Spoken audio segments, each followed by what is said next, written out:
It's a beautiful day in the neighborhood. Reaction Beanie, yo, 3, 2, 4. Day in the neighborhood. My brothers and sisters, hope y'all enjoying y'all weekend so far, though, man. And I just been sitting back all day, y'all, watching college football. Like, if you a sports fan in the United States right now, this is just a great time of the year because college football popping off. Then tomorrow is the first NFL Sunday of the year. And then next month, the NBA coming back. So, sports fans right now, we like kids in a fucking candy store. You know what I'm saying? But I digress. All week, y'all, we have been on a roll watching crazy what is going on type of videos. And today, we gonna keep that ball rolling. Why? Because we going back to my homeboy, Ryan from Tragedy Tales. Tragedy Tales, y'all, he has dropped another video.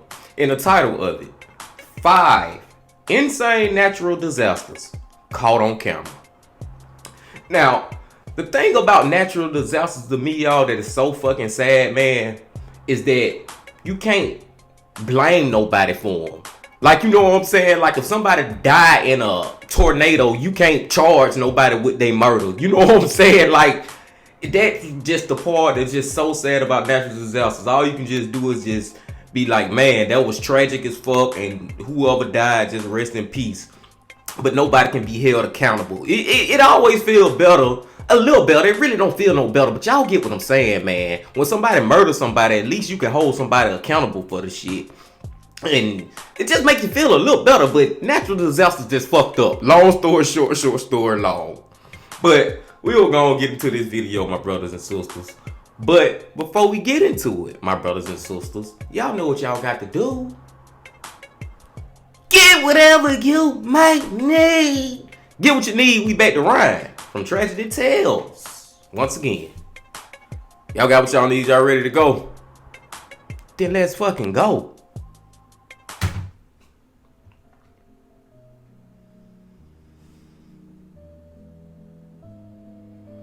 Natural disasters are scary. You could be walking down the street, minding your own business, and all of a sudden, an earthquake strikes, and all the buildings collapse towards you. Or you could wake up at your home to walls of flames in all directions. Natural disasters are the ultimate threat to humans, from volcanoes to hurricanes. We're just tiny in comparison. But in this second video of the series, backed by popular request, we're taking a look at the hurricane that caused $50 billion worth of damage to the terrifying Australian Black Summer. So strap yourselves in, go grab yourself a nice cold drink. Let's get right into it. Get whatever you may need.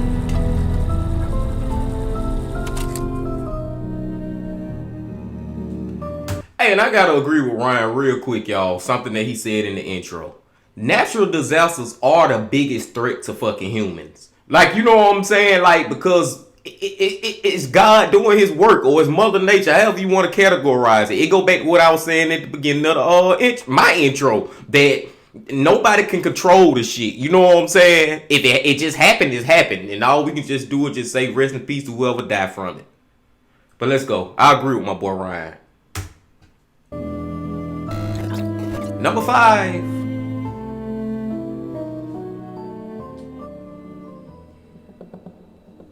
Because Australia is generally hot and dry all year round, bushfires and wildfires are very common and can happen at any time of the year. They can be started from a simple discarded cigarette butt to a lightning strike on dry land. However, once they get going, they're very difficult to control.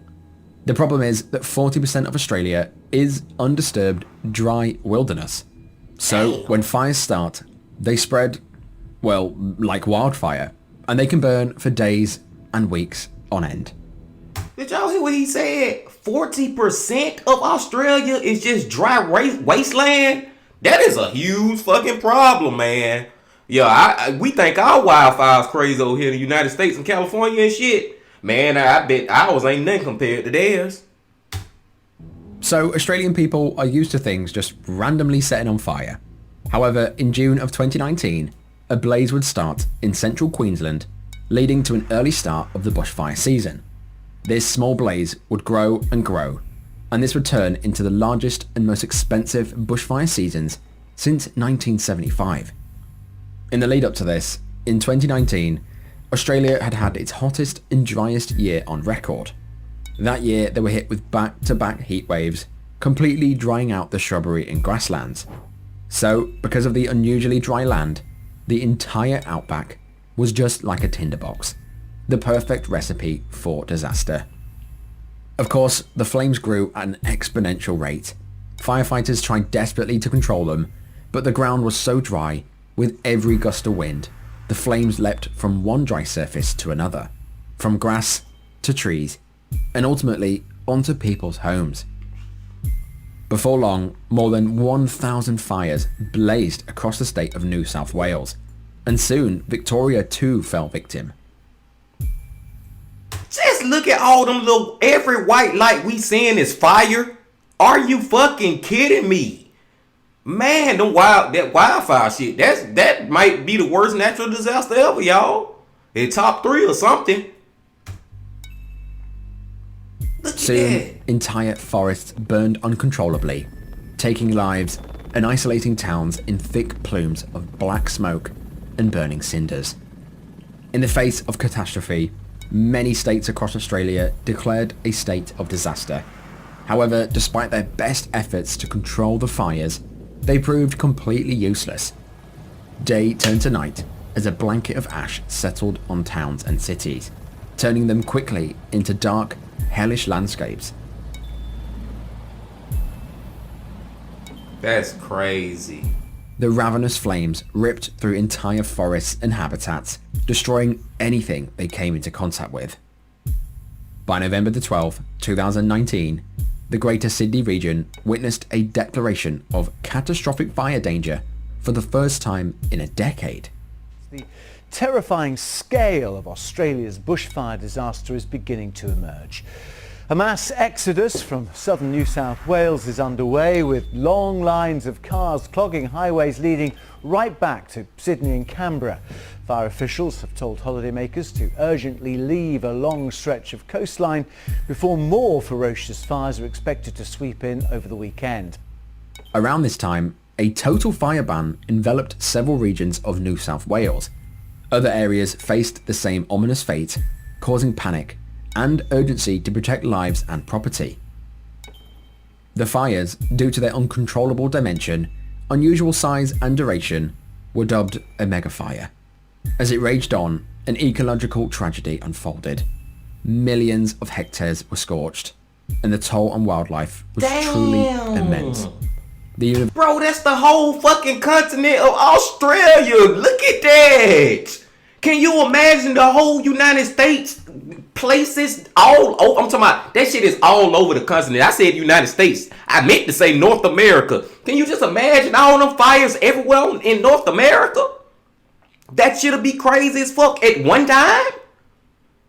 God, fuck. University of Sydney estimated the loss of 100 million animals and habitats, potentially leading to the extinction of entire species. Not to mention the millions of livestock that were killed from the smoke inhalation.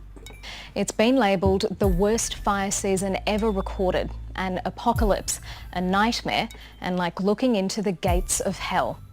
Firefighters continued to battle the blaze, but it continued to just spiral out of control, reaching its peak in December of 2019 and January 2020.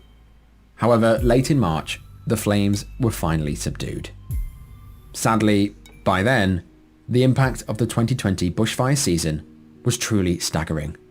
Thousands of homes, facilities and outbuildings were reduced to ashes. A massive 24 million hectares of land all across Australia, an area roughly equivalent to half of California was completely consumed, That's leaving crazy. black forests in its wake. Hence why it was dubbed the Black Summer. That is crazy.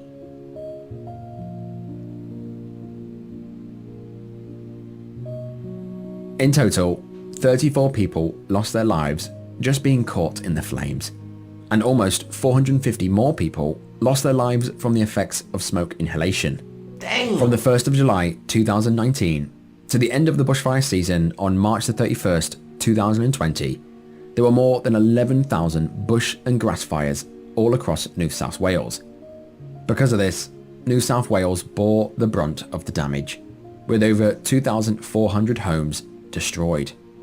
This is all without mentioning the hazardous effects of millions of people inhaling smoke from these fires. Yeah. According to Bloomberg, at the height of the Black Summer, walking around in Sydney would be the equivalent of smoking 37 cigarettes a day. 3 years on from this disaster, this effect has had a direct impact on pregnant women who were forced to inhale these fumes. I know the hell it did have an impact on a lot of people. Did you just hear what Ryan said then? Walking around in Sydney, Australia was the equivalent of smoking 37 fucking, I was gonna say Newports, but cigarettes a day, same thing. Man, bruh, it's gonna be a lot of people who gonna have underlying health conditions for the rest of their life because of this Black Summer. And it wasn't even a fucking summer for real. This shit was in July to damn March of next year. That's damn near a whole year. Crazy. This one blew my mind. This one right here blew my mind. They say a 4-year-old boy now needs medication twice a day to help him breathe. There's babies being born underweight, early and unwell, and experts say this is directly because of the smoke in the previous years. Australia's Black Summer was truly unprecedented. It consumed more land than any other in the past. Conservationists say it was one of the worst wildlife disasters in modern history, a summer that Australia will never forget. Rest in peace to everybody who lost their life, man.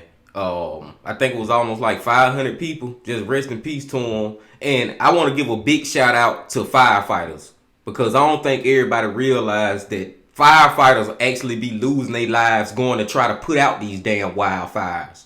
You know what I'm saying? And the thing, they risking their life. The way they risk their life is so crazy to me, because they know if they die, they gonna die burning up. You know what I'm saying? That's how they end up dying most of the time. Some of them may die from smoke, but most of the time they literally be set on fire to death. That's how they end up dying. You know what I'm saying? So for them to just risk their life like that to try to save lives, man, shout out to firefighters, y'all.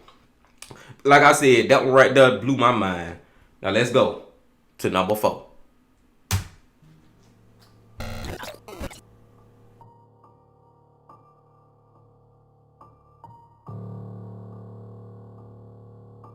This crazy entry begins in Petropolis, in Rio de Janeiro, Brazil, on the 15th of February, 2022.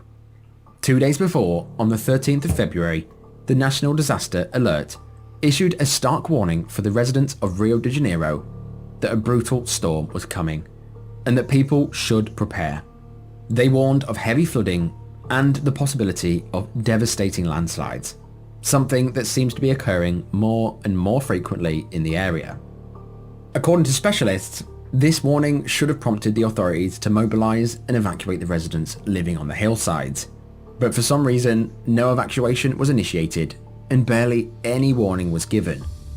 I just think Brazil and places like this is so crazy, the way these houses look like they stacked on top of each other. Like literally, man. Like it looked like if something fucked up happened, all them houses fucked up. Like they so close and on top of each other to, like, let's just say for instance, a damn airplane some kind of way fuck up and crash into that mountain or hillside, whatever you want to call it. Man, that shit gonna fuck all them houses up. A lot of them, you know what I'm saying? That just looks so crazy to me. I'm glad our houses ain't like that over here. no city would pay the price more heavily for this than Petropolis. Petropolis is a city home to 305,000 people nestled on the side of a mountain, located approximately 42 miles away from the capital. While Petropolis is a popular tourist destination in Brazil, attracting people from far and wide with its fancy beaches and beautiful cliffsides, it's not a particularly wealthy city. Like many low-income neighborhoods in Brazil, most inhabitants live on steep, rugged cliffs surrounded by mountains in all directions. However, that day, despite a storm warning being issued via text message and storm sirens ringing, nobody seemed to take heed.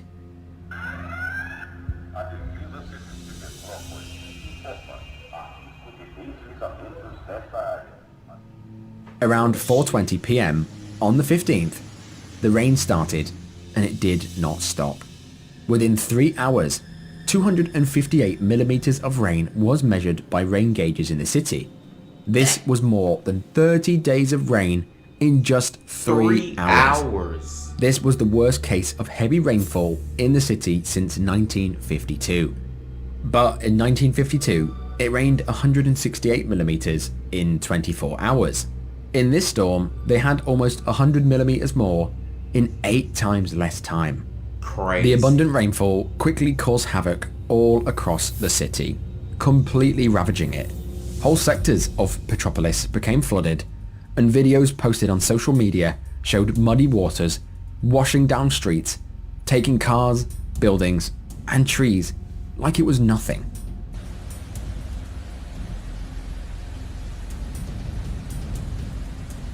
Man, hell no.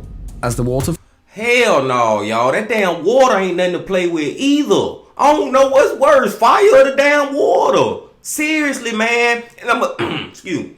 I'm gonna tell y'all a quick story, real quick story about this because it came in my mind.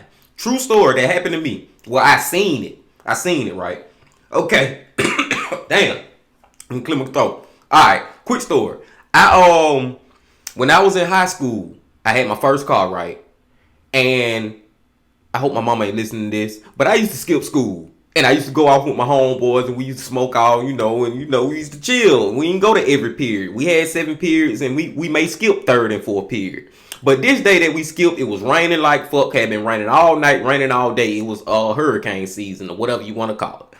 So a lot of streets was flooded. So on our way back to school, you know what I'm saying? I'm driving. This is my first car. I'm driving. And I got like 3 or 4 of my homeboys in the car with me. So we going back to the school and it was a street that was like down on a hill. Like it went down a hill. The whole fucking street was flooded, y'all.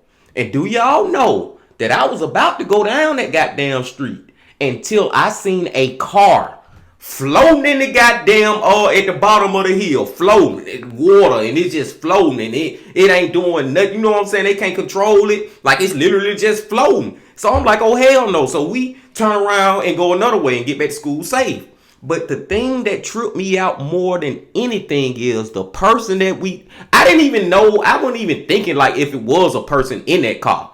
You know what I'm saying? When I seen the car, I probably was just thinking that it was just a car that was parked somewhere that just got taken up by the flood or whatever.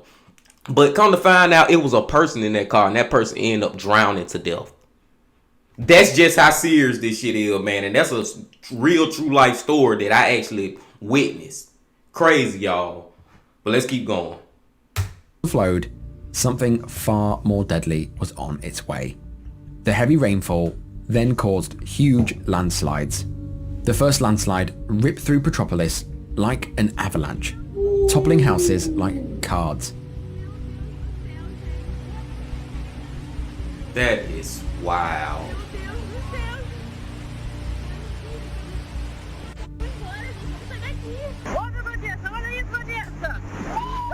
God damn.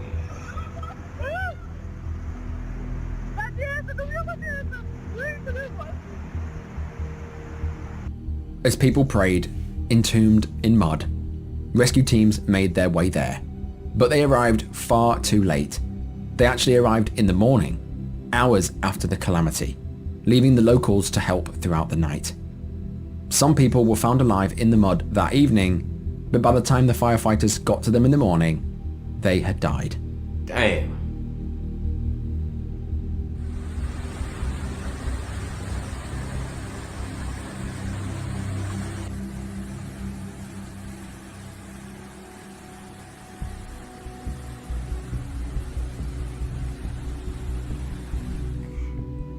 About 8 people in my family were in the house. I've lost my nephew and his 5-year-old daughter, and we still haven't found them. We didn't expect this tragedy. It's the end of our city. Regardless, everyone got on their hands and knees and dug tirelessly to try and find those who may be alive. But as they did, the mudslides just kept coming, further burying people and hampering rescue efforts. Family and firefighters continued searching through the mud, screaming for their loved ones, to deafening silence.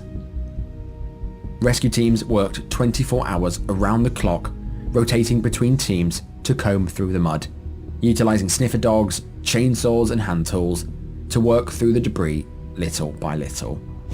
From the 15th to the 21st, approximately 250 landslides occurred, causing mass destruction all across Petropolis.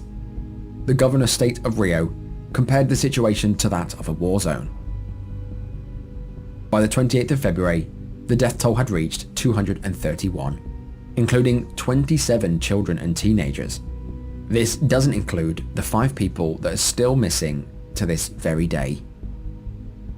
The damage of the floods and mudslides exceeded 1 billion Brazilian reals, equal to 162 million Great British pounds, or 202 million US dollars. But the worst part about all of this is the fact that experts state that these deaths could have been easily avoided and were indirectly caused by improper planning, rapid urbanization, and a lack of financing for subsidized housing. Man, like I said, y'all, the damn water ain't nothing to play with either, man. That is sad, man. Rest in peace to all them. Natural disasters, y'all, they just make you feel so sad, man, because it just happened. It's natural. You know what I'm saying? You can't blame nobody for the shit. I mean, I heard Ryan at the end talking about how basically that place was built too fast and it was built cheaply because it was a low income place and they ain't take the proper measures that they could have to make sure shit was more secure. But you can blame them a little bit, but at the end of the day, that flood happened from Mother Nature. You know what I'm saying? Crazy. Let's go to number 3.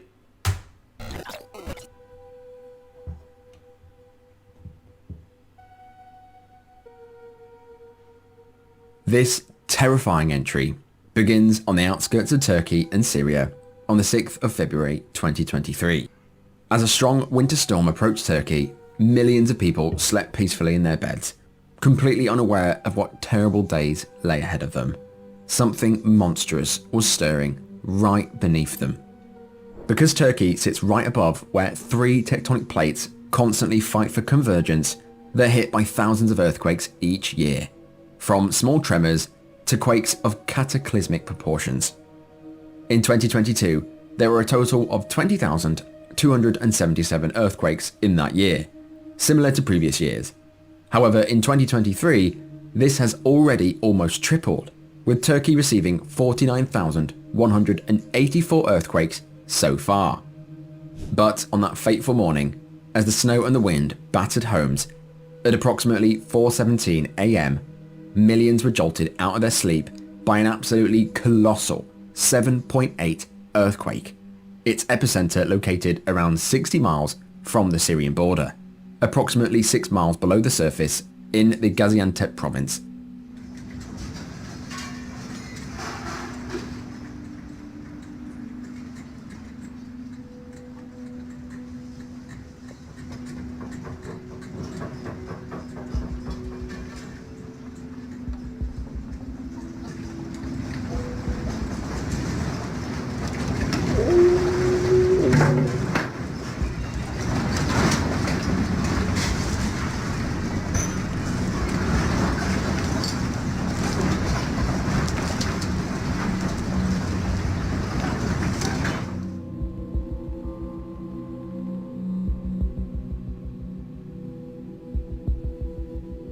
Look at that shit.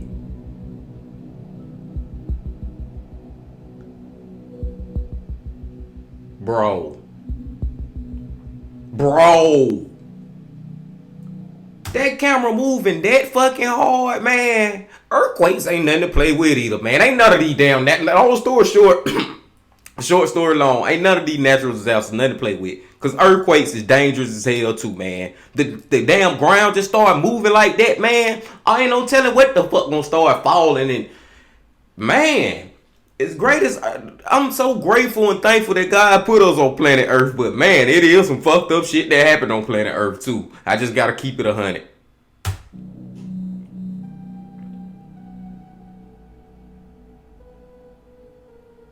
Look at that shit.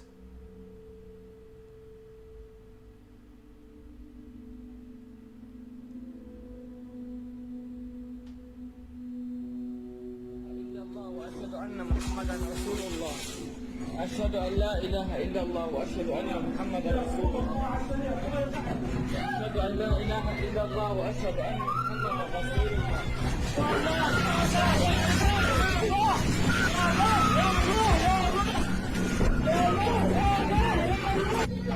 أشهد أن لا إله إلا الله وأشهد أن محمدا رسول الله.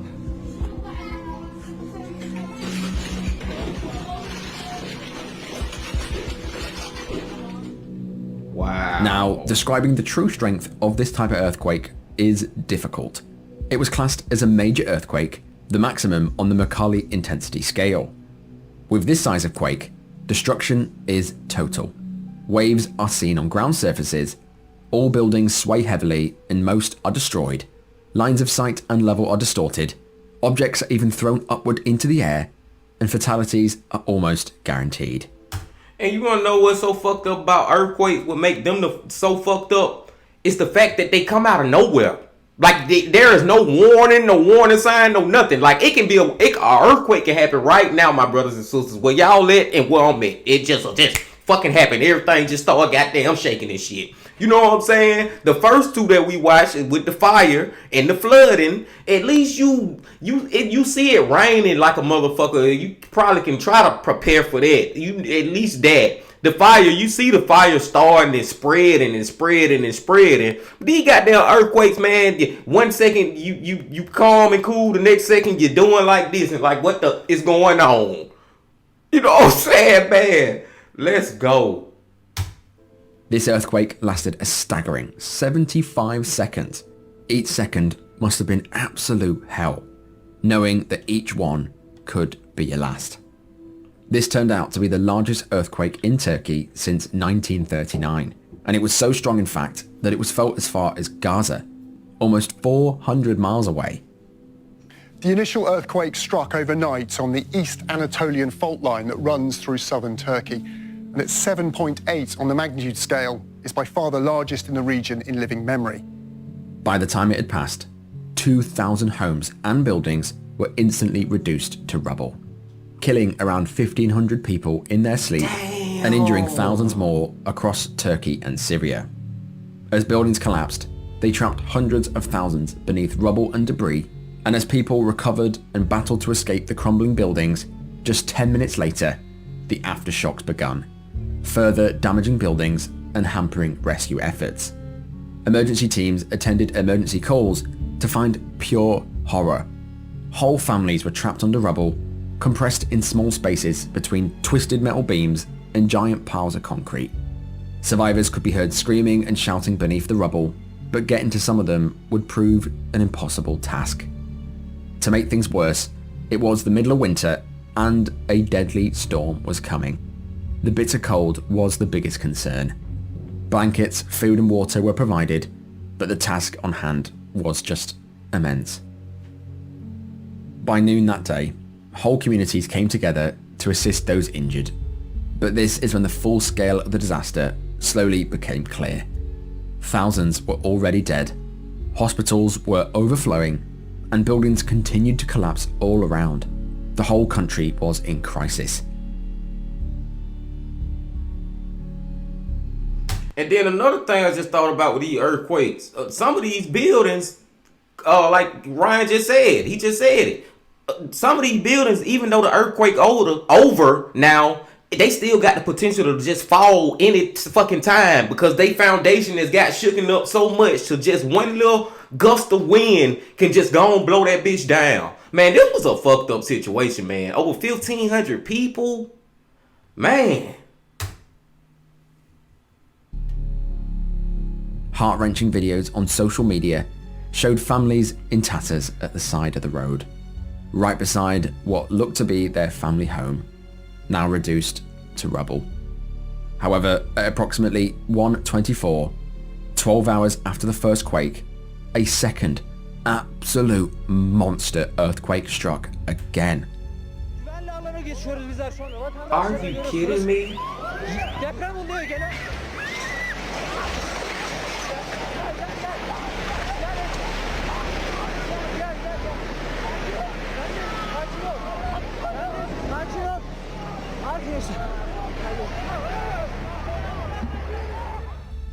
What makes this event so unusual is that 9 hours after the initial quake, a huge 7.5 magnitude aftershock, almost as strong as the first, happened here 100 kilometers to the north in Kahramanmaraş province. As well as being violent, both the initial quake and that aftershock were relatively shallow in the Earth's crust, 18 and 10 kilometers deep respectively. The closer to the surface, the more damage a quake will cause. This time, 75 miles north of the last epicenter. It was a 7.5 on the Richter scale, and of course the highest on the Mercalli scale. This caused thousands of more buildings to collapse like pancakes.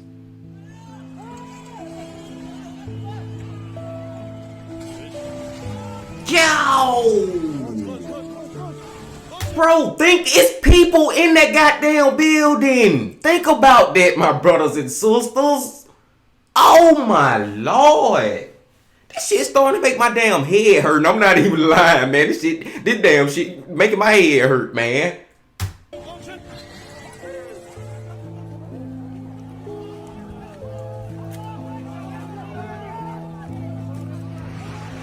Holy fucking shit!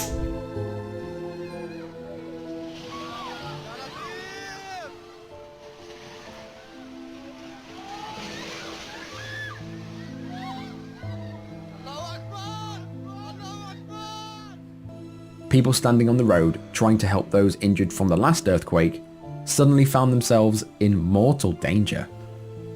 As the first night settled in, it began to snow heavily, and as darkness settled, thousands remained trapped beneath rubble, some not even knowing if rescue was coming. The next day, as rescue efforts continued, the globe watched as the whole disaster unfolded. Against all odds, rescuers found people alive under the rubble 11 days after the first quake. Wow. As the weeks rolled on, countries and NATO stepped in to provide aid. Throughout the following weeks and months, the aftershocks continued, causing buildings that were already heavily damaged to suddenly collapse. Of course, these monster quakes caused massive, widespread damage in an area equal to around 140,000 square miles, equal to about the size of Germany. An estimated 14 million people, or 16% of Turkey's population, were affected. Millions lost their homes, and 214,000 buildings have collapsed or are at risk of doing so. In total, a terrible 50,259 people lost their lives, leaving a staggering 121,000 people injured. There were 50,783 deaths in Turkey and 8,476 deaths in Syria. Mysteriously, 297 people have still not turned up. Some families waited for days by collapsed buildings, hoping to see bodies of loved ones that never resurfaced.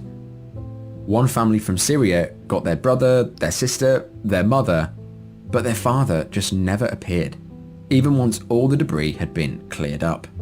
The affected family said, and I quote, "I can't find my father anywhere in the world. Not under the rubble, not in the hospitals, not anywhere." Turkey and Syria continue to reel from the effects of these quakes, but up to this very day, there's still a hell of a lot of work to do to rebuild what was destroyed. 60,000 people, my brothers and sisters. Man, that's why, man, like I said, man, all these natural disasters just fucked the fuck up. That, man, watching the video of them buildings crashing, that's gonna stay in my head for a little while. I'm gonna keep that image in my head for a little while, because my thought is that it's actual people in them damn buildings while they collapsing like that.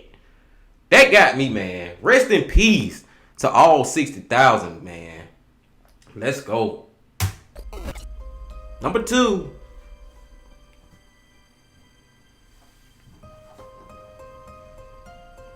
This story begins in March 1980.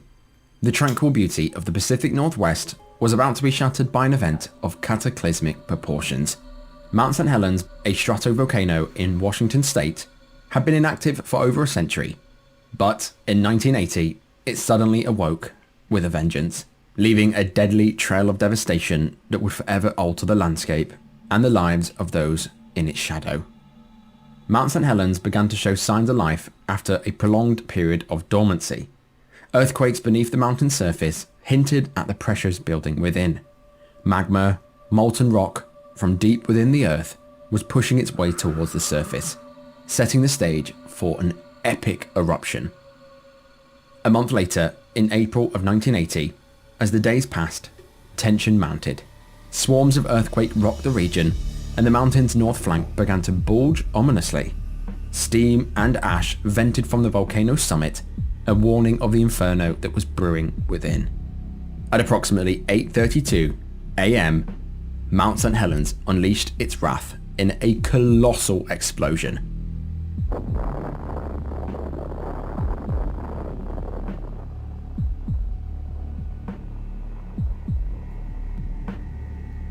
And the thing about fucking volcanoes, they kind of like earthquakes, but they like more like ticking time bombs. Like, you know this motherfucker gonna go off one day. No matter how many days, weeks, months, years it take. You know it's going off one day. You know that time clock is going down. And once it go down, it's really gonna go down. No pun intended.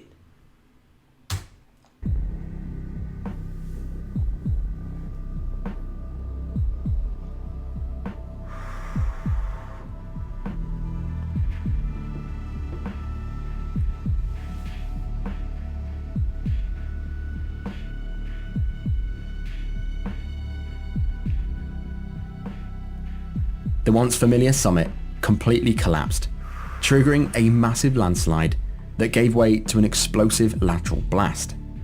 The force of the eruption was equal to 10 to 50 megatons of TNT. It's hard to even comprehend that amount. It was the equivalent of 25,000 atomic bombs released over the city of Hiroshima during World War II. That's crazy. This blast unleashed a towering plume of ash and debris that raced across the landscape at an incredible speed. In a matter of minutes, everything in the path of the blast was completely obliterated. Forests were flattened, rivers were dammed with debris, and the once blue sky turned into an apocalyptic haze of ash. The lateral blast extended for more than 230 square miles, leaving a charred and desolate landscape in its wake. The once beautiful green forests now resembled a grey wasteland.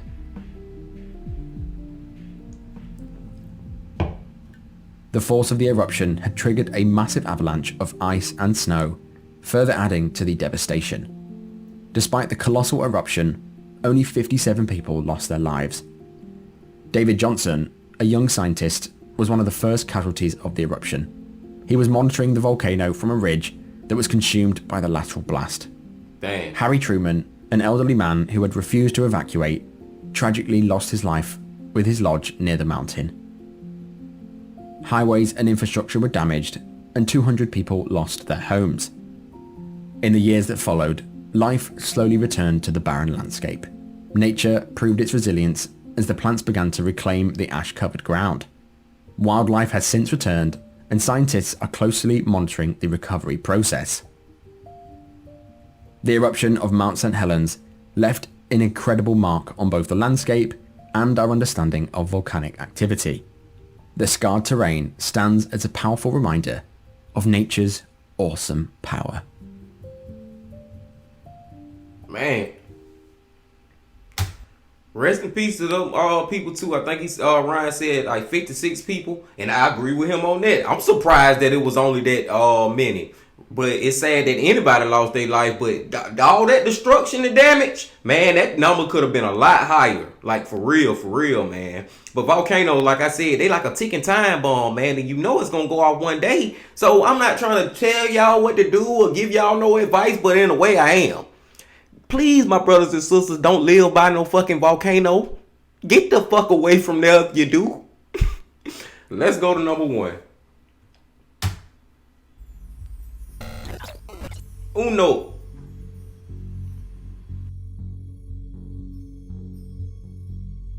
This story begins in August of 2017. A deadly tropical storm was forming, and its destiny was to wreak havoc on the lives of those in its path. This storm would soon become Hurricane Irma. In 2017, the tranquil, azure waters of the Atlantic Ocean were swiftly transformed into a battleground. Hurricane Irma, a behemoth of a storm, emerged as one of the most powerful hurricanes ever recorded. In early September of 2017, the signs of Irma's strength became evident as it gained power over the warm waters. Weather experts watched with growing concern as it rapidly intensified into a Category 5 hurricane, the highest category you can get. The storm's sheer size and intensity were a warning of the chaos it would unleash. On September the 6th, with Florida and other parts of southeastern United States in its projected path, millions of people braced themselves for the storm's impact. A mandatory evacuation was issued for the majority of Florida, warning people of the impending danger of the storm and to not underestimate it. While some decided to stay and risk their lives, thousands huddled together in community and sports centers to ride the storm out. But they were in for a shock. As the Sunshine State went dark, in the late hours on September the 10th, Irma's fury struck the Florida Keys with a vengeance. Ferocious winds, storm surges, and torrential rains battered the islands, leaving a scene of devastation in their wake.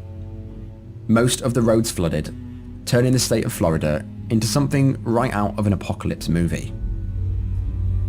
That shit do look like it's out of some crazy ass what the is going on type of movie, man. Hurricanes too, y'all. They are crazy as fuck, and they lay damage to a wide range of like a huge for miles and miles and city to city, destroying shit, coming through that bitch just straight destruction mode.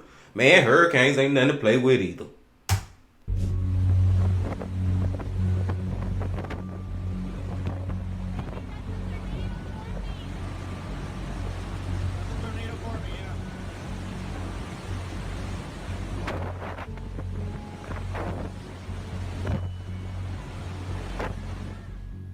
Before it even arrived in Florida, Irma had wreaked havoc across the Caribbean. Islands like Barbuda, St. Martin, and the British Virgin Islands bore the full brunt of its fury. People died, and homes were reduced to rubble. Entire communities were left without power, water, and shelter, so the Caribbean islands also faced a long and arduous path to recovery.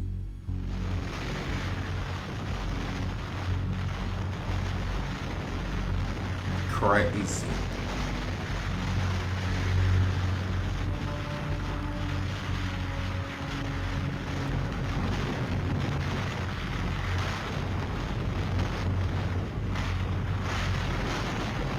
Crazy. Oh my God! Look at the hotel upstairs smashed up. Oh my God! Look, we sleep in the hotel. Oh God! Boy, oh my God! Look, all the trees are down. Look at this.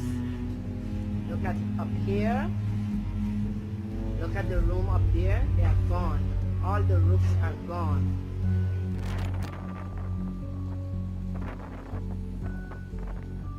as the That's what I'm saying right there, man. These hurricanes come through on destruction mode, leaving everything fucked up when they pass through.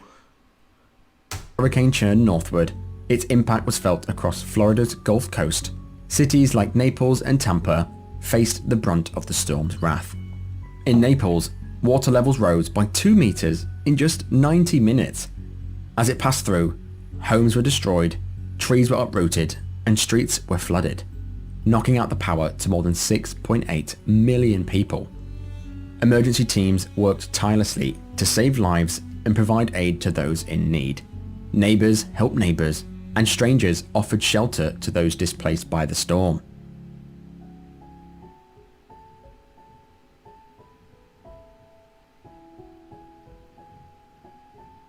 Hurricane Irma was the first Category 5 hurricane to strike the Leeward Islands on record, and at the time, it was considered the most powerful hurricane ever in the open Atlantic region.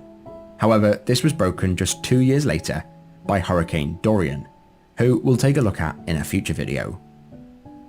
Irma was also the 5th costliest hurricane to hit mainland United States, causing an estimated $50 billion in damage.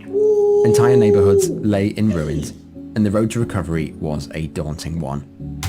50 billion with a B, $billion, my brothers and sisters.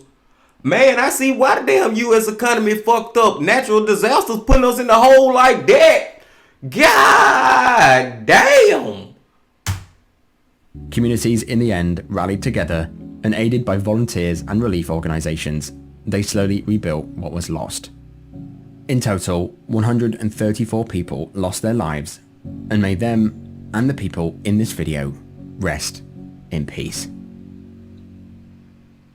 Rest in peace.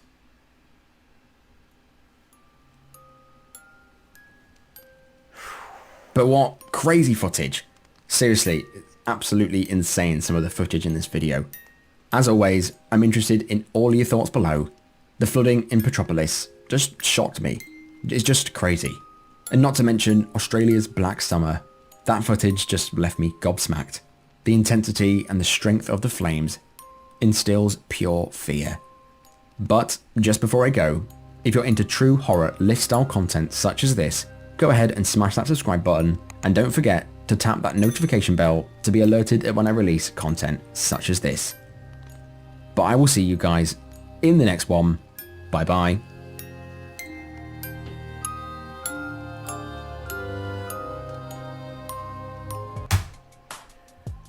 Man,